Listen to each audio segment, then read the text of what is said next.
Intéressons-nous maintenant à la mobilité. La mobilité est l'un des enjeux majeurs de la vie collective et de la vie quotidienne. La mobilité elle-même, vous le savez, au cœur de l'enjeu climatique. Les attentes sont importantes sur ce sujet de la mobilité. C'est aussi un véritable casse-tête pour les territoires, car il y a des expérimentations, des recommandations, pas franchement de vérité arrêtée, mais une multitude de solutions à mettre au diapason. Et le partage de données y joue évidemment un rôle capital. Et c'est ce que nous allons voir avec nos invités sur la route des usages, l'ouverture des données de mobilité. Merci d'accueillir Laure Huguenin, chargée de mission Open Data de la région Centre-Val de Loire. Vous pouvez les applaudir. Séverine de Geldre, Information Officer chez Infrabel, gestionnaire de l'infrastructure ferroviaire belge, et Sébastien Fraisse, directeur général adjoint et directeur France d'Indigo, leader mondial du stationnement et de la mobilité individuelle. Asseyez-vous, je vous en prie, et nous allons pouvoir vous équiper d'un micro. Voilà, chacun a son micro, c'est parfait. Avec un premier tour de table pour commencer, pour pouvoir vous présenter. Qui veut commencer? Sébastien Fraisse, peut-être, votre organisation, ses compétences, et puis décrire peut-être brièvement la démarche de partage de données que vous portez. Oui, alors rapidement, le groupe Indigo, donc leader mondial du stationnement au départ, qui a élargi son périmètre aux mobilités individuelles ces dernières années. Donc c'est une présence dans une dizaine de pays, notamment en France où on est numéro 1, sur des activités bien connues que sont le stationnement en ouvrage, mais également en voirie, c'est parfois moins connu, moins visible.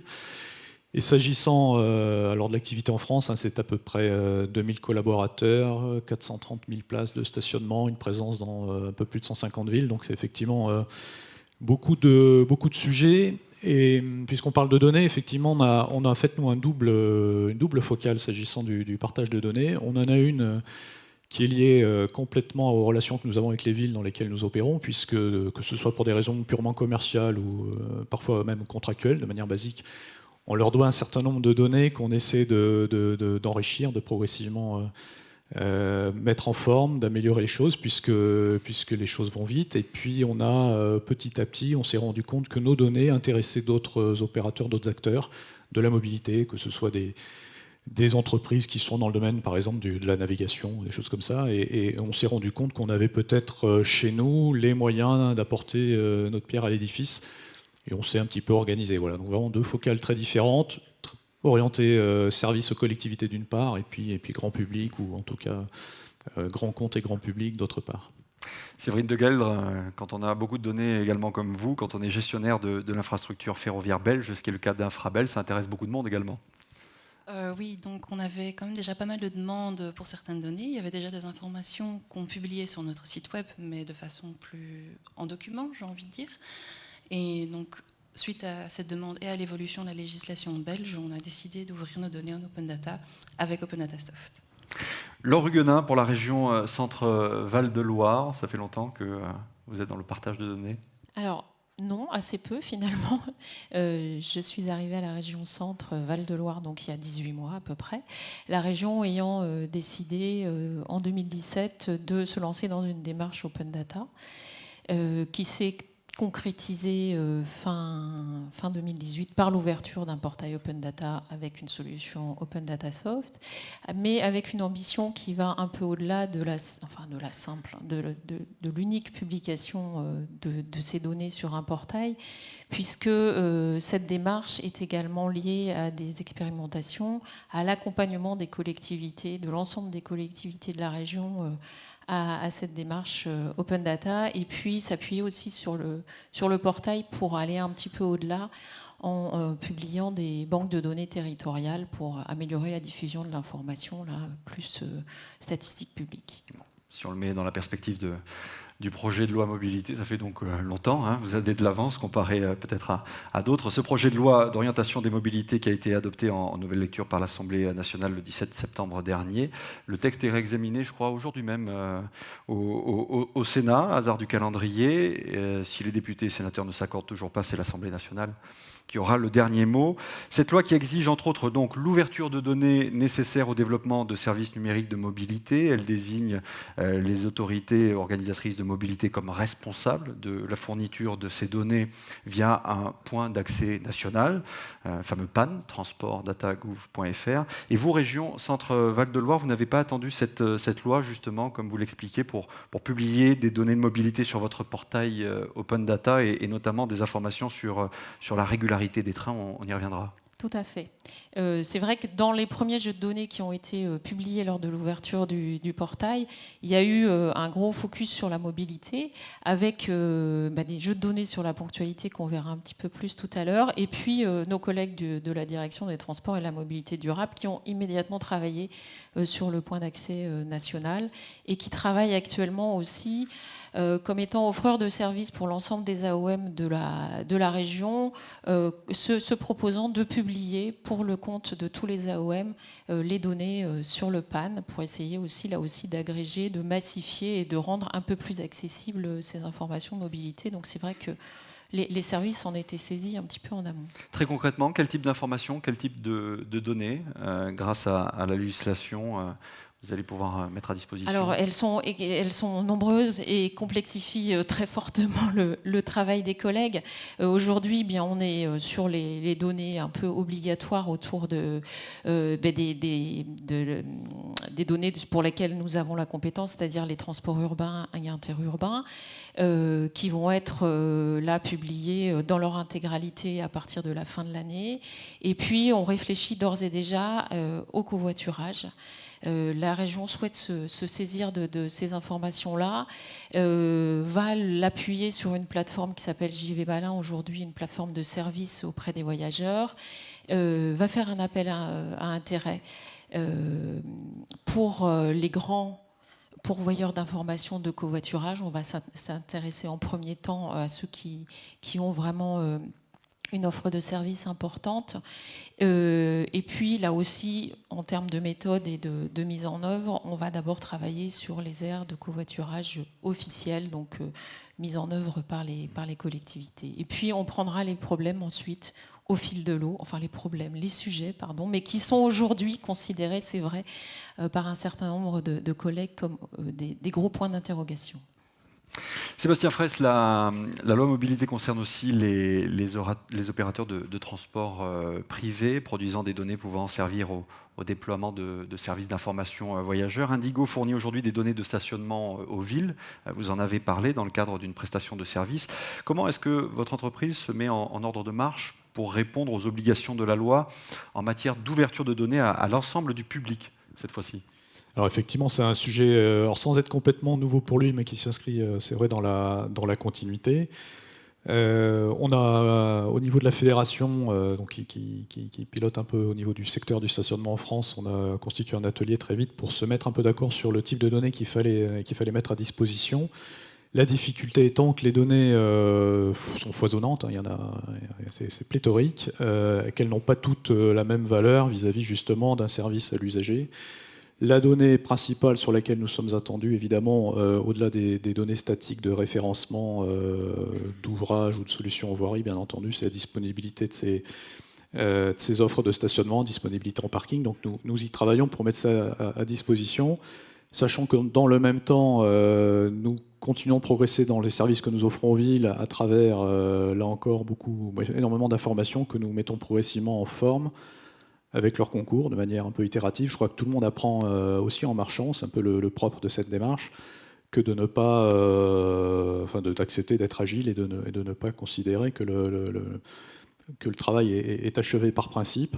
Et donc nous avons énormément de discussions ici ou là avec les villes, avec aussi la nécessité parfois de modérer un peu les attentes, en disant attention, si trop d'infos, comme on dit souvent, tue l'info, c'est-à-dire qu'effectivement, si on dispense trop d'informations un peu foisonnantes, ça va être très, très compliqué en termes d'analyse. Notre responsabilité, c'est la fourniture de cette donnée, c'est donc l'inventorier, la nettoyer, ce qui en soi pour nous est déjà un chantier, je crois, comme pour toutes les entreprises, parce que ça introduit chez nous une nouvelle organisation, de nouveaux métiers, de nouvelles compétences. Donc c'est une petite révolution pour nous.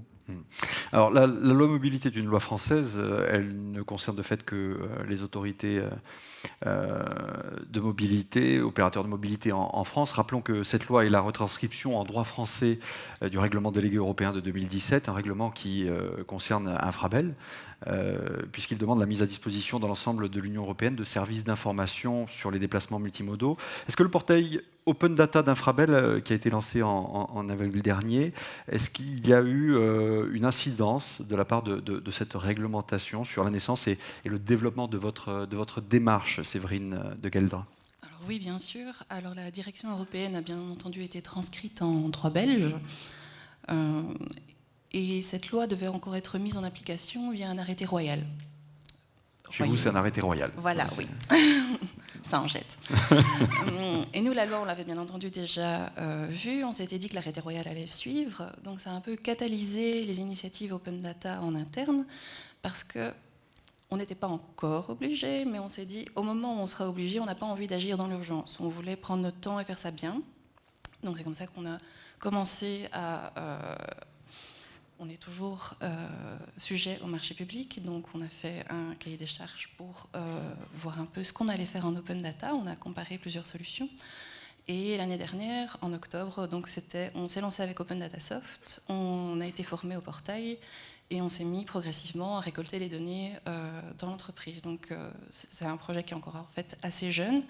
Donc on a dû faire une cartographie des données qui étaient disponibles dans l'entreprise, qu'on publiait déjà, qu'on pouvait mettre à disposition en open data, une espèce de grande wishlist acceptée par le haut management chez nous. Et progressivement, donc on a rempli le site avec une grosse attention sur les données de ponctualité, parce qu'on sentait déjà la demande en open data pour ces données-là. D'ailleurs, dans la presse, on nous demandait encore très peu vraiment de données, mais quand on nous les demandait, c'était de l'open data pour la ponctualité. Donc, on a senti qu'il y avait une demande derrière. Alors justement, allons sur ce terrain des données, des usages et puis de la réutilisation. L'enjeu majeur du partage de données, c'est la réutilisation.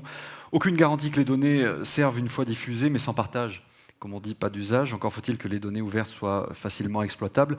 Sébastien Fraisse, pour commencer, comment agissez-vous, vous, pour que vos données soient réutilisables d'une part et surtout réutilisées d'autre part? Alors ça, c'est un point majeur, c'est qu'on a beaucoup d'exemples de temps avec les villes où on nous demande beaucoup de choses et on constate a posteriori que finalement peu sont consultés, sont utilisés. Et je trouve qu'il y a un mauvais réflexe dans le domaine de la partage de données, c'est d'en vouloir un maximum a priori, par principe. Ce qui n'est pas toujours simple à produire, et puis finalement pour un usage relativement déceptif à l'arrivée. Donc on a avec un certain nombre de villes engagé une démarche un peu haute, qui est celle de l'itération. Il y a notamment tout un flux de données nouvelles qui sont entre nos mains aujourd'hui. Depuis janvier 2018, la réforme sur le stationnement payant en voirie, la dépénalisation. On a au sein du groupe une activité donc de contrôle du stationnement en voirie qui produit énormément de données.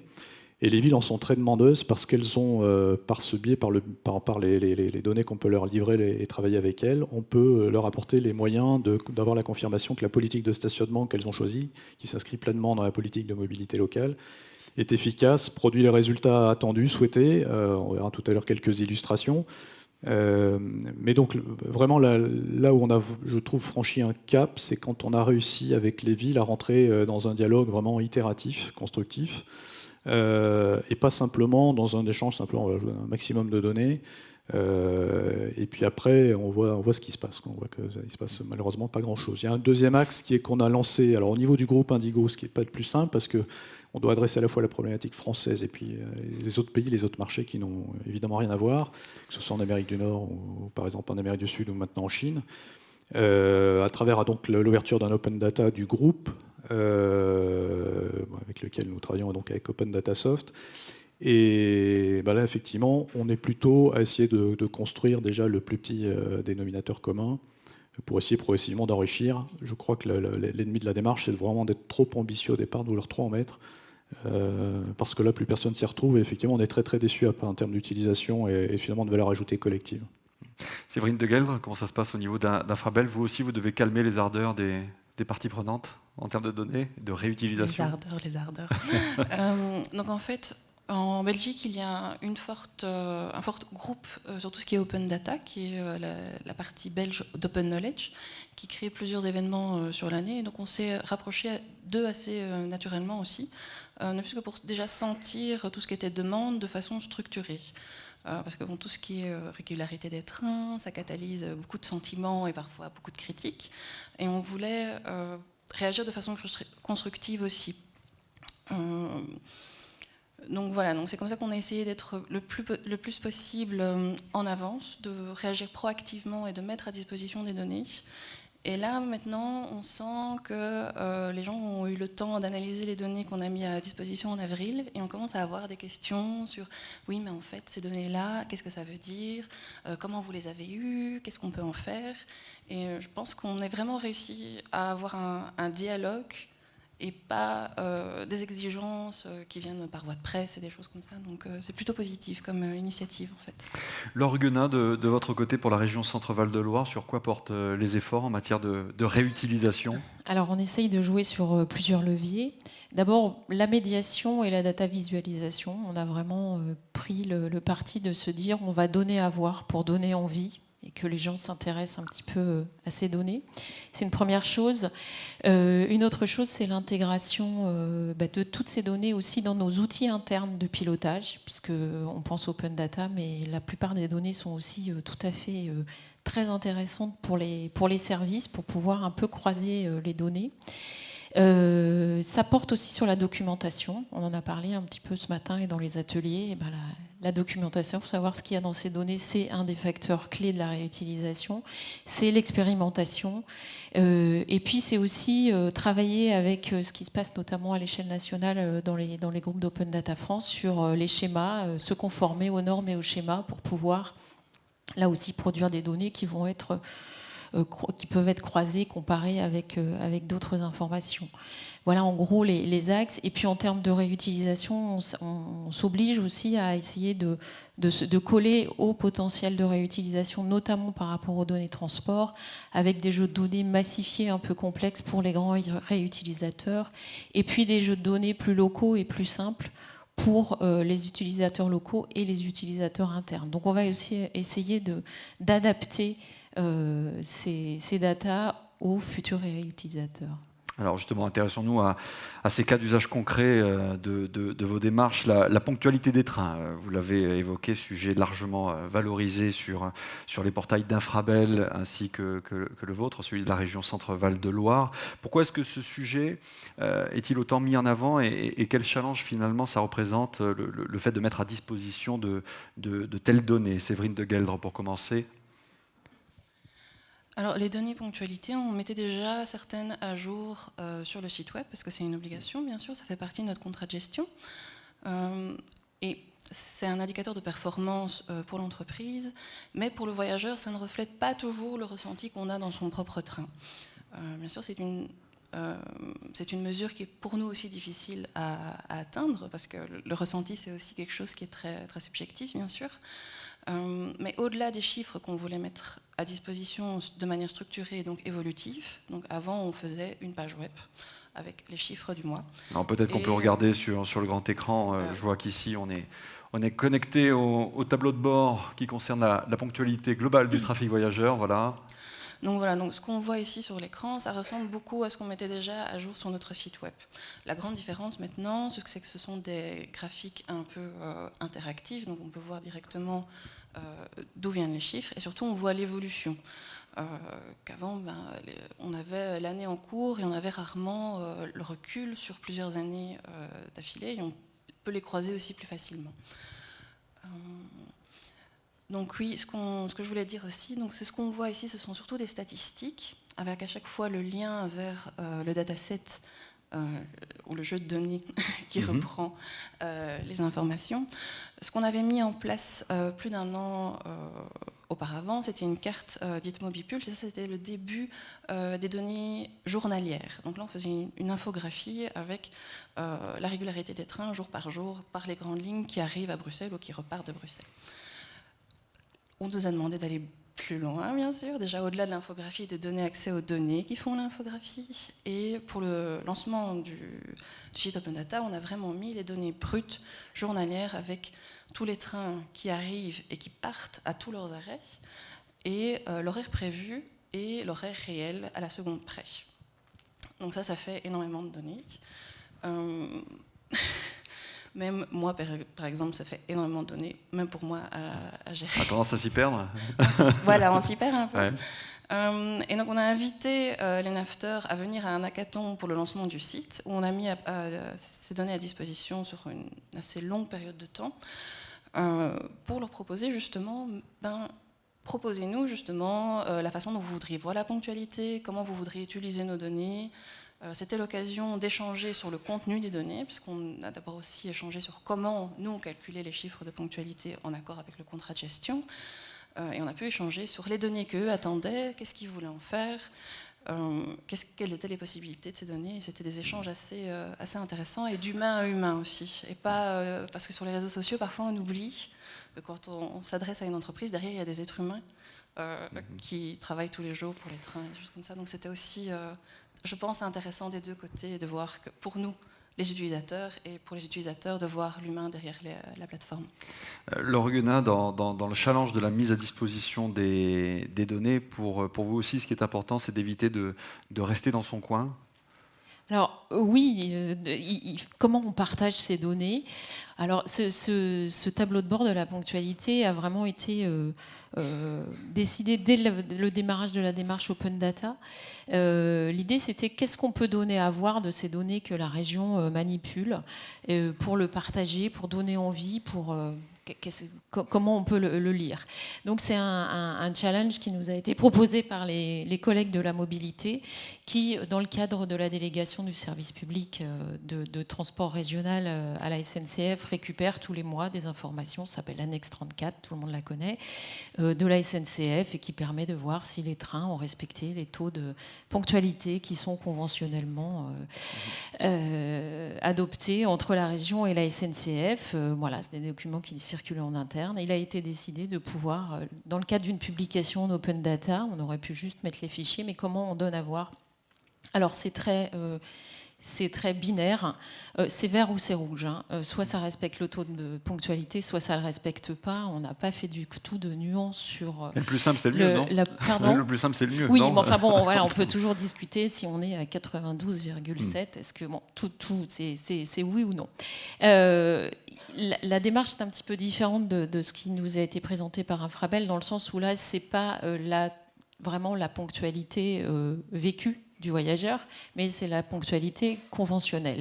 Néanmoins, ça peut répondre aussi à un certain nombre de ressentis que peuvent avoir les usagers des TER au quotidien, dont je suis, et ça permet un petit peu de fixer les choses. Donc voilà, mensuellement, on récupère les informations de la SNCF sur la ponctualité de l'ensemble des lignes qui lui sont déléguées, et on met un résultat, est-ce que c'est rouge ou c'est vert? Et au-delà de ça, on va pouvoir ensuite aller un petit peu plus en avant, un peu sur le même système qu'Infrabel, c'est-à-dire qu'on va pouvoir voir si ce taux de ponctualité s'améliore ou ne s'améliore pas, avec des courbes là aussi de référence sur l'année précédente, le taux de ponctualité qui est conventionnel, le résultat du mois de l'année en cours, et un référentiel avec ce qui s'est passé l'année d'avant. Et puis, bien évidemment, l'accès à l'ensemble des jeux du dataset pour que qui le souhaite puisse le récupérer. Alors, nous, c'est vraiment un outil, on en est très fiers. Ça crée beaucoup d'activités sur notre portail. Ça a été une révolution, y compris en interne. Hein. Il y a eu pas mal de débats sur le fait de savoir si on ouvrait ou pas ces données-là. Ce qu'on voit aujourd'hui, le résultat, c'est que c'est un vrai outil de dialogue entre la région et les associations d'usagers autour du fonctionnement de ces TER. Et ce qu'on constate aussi, c'est que la SNCF n'en fait pas une grosse promotion, et qu'on aurait besoin d'en faire un peu plus de promotion, parce que je pense que c'est un vrai outil d'information et de dialogue. Alors je reviens maintenant à Sébastien Fraisse. Indigo met à disposition des villes un outil d'analyse, vous en avez parlé, et d'aide à la prise de décision pour les aider à mieux piloter leur politique de stationnement. Comment est-ce que vous avez conçu, on verra quelques diapos, cet observatoire du stationnement et à quelles informations donne-t-il accès ? Oui, alors effectivement, je vais monter quelques diapos. Alors c'est du fake parce qu'effectivement ces données villes, on ne peut pas les diffuser devant vous tous aujourd'hui en live. Donc on a reconstitué des jeux de données sur une ville un peu fictive. Je ne sais pas si... Voilà, voilà, ça apparaît à l'écran. Alors très rapidement, vous ayez un peu une idée de ce qu'on livre. Ça c'est déjà le fruit de pas mal de mois et plus que ça même de travail avec certaines villes pour leur dire finalement sur quoi vous voulez focaliser votre attention, vos observations. Le grand classique, là on est sur l'activité en voirie, hein, bien entendu, c'est par quartier, alors tous les filtres sont possibles, donc ça c'est ça qui est simple, avec ces outils de visualisation, hein, par quartier, par période, la capacité à sélectionner, identifier quel est le taux de respect dans la voirie, le taux d'occupation, est-ce qu'il reste des places. Alors, nos clients, les villes, ont parfois des exercices difficiles, hein, ça s'appelle les réunions publiques, je pense que vous voyez très bien ce à quoi je fais allusion, ou des points presse. Et au-delà des discours et des déclarations, c'est toujours utile de pouvoir apporter la preuve de ce qu'on dit. Donc elles sont très demandeuses qu'on puisse les aider à démontrer que leur politique fonctionne, notamment lorsqu'elles ont souhaité, par des évolutions tarifaires, rendre la voirie moins saturée pour permettre au commerce de proximité de mieux respirer, ce qui est un des grands enjeux, et ce n'est pas toujours intuitif. Hein. Beaucoup de commerçants pensent que la meilleure manière de fonctionner, c'est que la voirie soit gratuite. Toutes les études démontrent qu'il faut justement que c'est justement le contraire. Hein. En général, quand la voirie est gratuite, elle est vite saturée par les voitures de commerçants, pour dire les choses, notamment. Et donc, les élus sont très gourmands de visuels qui permettent de démontrer ce qu'on dit. Donc, si on peut passer à la slide suivante. Je vous ai indiqué tout à l'heure qu'on fait désormais également des opérations de contrôle. Donc, ce qu'on apporte aussi à la ville, c'est tout ce qui est les informations liées. Si on peut passer à la diapo suivante, pardon.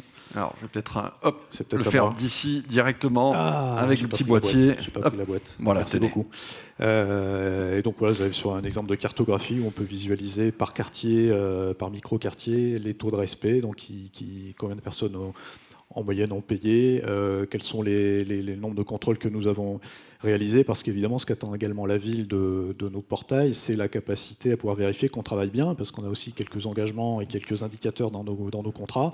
On doit un certain nombre de contrôles, on doit un certain nombre de rotations, donc c'est aussi le moyen et l'outil de leur démontrer qu'on fait les choses correctement sur le nombre de contrôles, etc. Derrière, ce qu'on peut voir également, alors les FPS en jargon du stationnement, c'est ce qui a remplacé l'amende quand vous n'avez pas payé votre stationnement en voirie. Donc on rend aussi des comptes et des indicateurs sur, en fonction pareil des périodes, des quartiers, le nombre de FPS que nous avons émis, la recette FPS qui revient à la collectivité, j'insiste. Qui revient donc à la collectivité, et puis le statut, est-ce que ces amendes entre guillemets ont été payées, pas payées, sous quel canot. Puis j'en termine par la dernière maille un peu de la procédure, hein, c'est évidemment les usagers ont un droit de recours, ce qu'on appelle les RAPO, les recours administratifs préalables, obligatoires, et on rend également des comptes sur à la fois ce nombre de RAPO, leur statut en termes d'instruction, et nos performances en matière de délai de réponse, puisque ça fait aussi partie des obligations qu'on peut rendre. Vous voyez qu'avec ça, alors il y en a des tonnes encore derrière, c'est très très riche, c'est évidemment sans fin, ce qui est à la fois bien et parfois le problème, c'est qu'on n'a jamais fini. Et en même temps, de manière assez simple, parfois très visuelle, ça vous permet de montrer que ce que vous avez entrepris fonctionne, ou pas autant que vous le souhaitiez, donc vous pouvez corriger. Hein, s'agissant d'une ville, elle peut simplement décider de changer ses tarifs ou ses périodes de gratuité ou autres. Allez, dans un instant, vous allez pouvoir poser 2-3 questions. N'hésitez pas à lever d'ores et déjà la main pour qu'on puisse vous apporter un micro pour votre question dans un instant. Un dernier tour de table, un mot de conclusion, juste quelques mots pour nous parler du futur, pour l'ouverture des données de mobilité dans votre organisation, votre secteur, votre territoire. Sébastien Fraisse, peut-être pour commencer. Alors pour nous, le futur à court terme, c'est qu'on va rajouter à ce que je vous ai montré les données s'agissant des ouvrages. C'est à la fois plus simple et très attendu aussi, la disponibilité. Évidemment, il y a un lien qui est assez poreux entre le comportement en voirie et le comportement en ouvrage. Je pense que le futur aussi dans le secteur, évidemment, ça c'est les collectivités qui l'ont dans la main, c'est de comment mixer tous les jeux de données qui vont leur parvenir des différents intervenants, que ce soit les transports publics, les opérateurs de stationnement comme nous, voire les autres opérateurs de mobilité, que ce soit les vélos, des trottinettes ou je ne sais quoi. Donc ça me paraît le futur évident dans notre secteur, avec évidemment en point de mire les fameux MAS, dont on entend beaucoup parler, dont on voit encore beaucoup de PowerPoint, mais pour l'instant assez peu de concret, mais c'est compliqué. Et puis je dirais que pour des entreprises comme nous, l'enjeu c'est de s'organiser, de s'équiper en compétences, en ressources, qui n'est pas toujours simple, puisque je pense tout le marché a à peu près les mêmes besoins en termes de profil, que ce soit du côté de nos clients ou de nous-mêmes, et donc on a besoin que de nouveaux profils, CV, ressources viennent sur le marché, et le sentiment d'un acteur privé, c'est que pour le moment, on voit qu'il y a un peu de retard, on a énormément de mal sur ce marché de ressources à trouver les bons profils, parce que les cycles de formation ne sont pas encore ajustés, je pense, complètement à nos attentes et à nos besoins. Séverine de Gueldre, pour le futur d'Infrabel. Alors nous, la publication des données, c'était une révolution un peu externe, c'était une démarche citoyenne. Et donc on reçoit de plus en plus de questions de l'externe qui poussent les prises de conscience en interne, ce qui est un moteur de transformation digitale comme on en parlait ce matin. Et donc dans le futur, on voudrait publier de plus en plus de données différentes, plus techniques aussi, parce que beaucoup de données qu'on donne, ce sont quand même pas mal les données statistiques. Et on sent monter l'intérêt pour les données plus géolocalisées et les cartographies. Donc on voudrait aussi approfondir ça. Et donc voilà, je vous ai parlé d'une grande wishlist au début de la table ronde. On n'est pas arrivé au bout avant le lancement, et donc on a encore pas mal de pain sur la planche et de données à publier. Laure Huguenin, pour la région Centre-Val de Loire, le futur pour vous? Alors le futur, on essaye de l'envisager. Ce qu'on constate déjà sur un certain nombre de sujets qu'il va falloir dont on se saisisse, les aires de stationnement, les aires de recharge, le transport à la demande, qui finalement viennent un peu bouleverser les méthodes de travail classiques avec lesquelles on travaillait précédemment, notamment sur le concept de un horaire, un point d'arrêt, un itinéraire.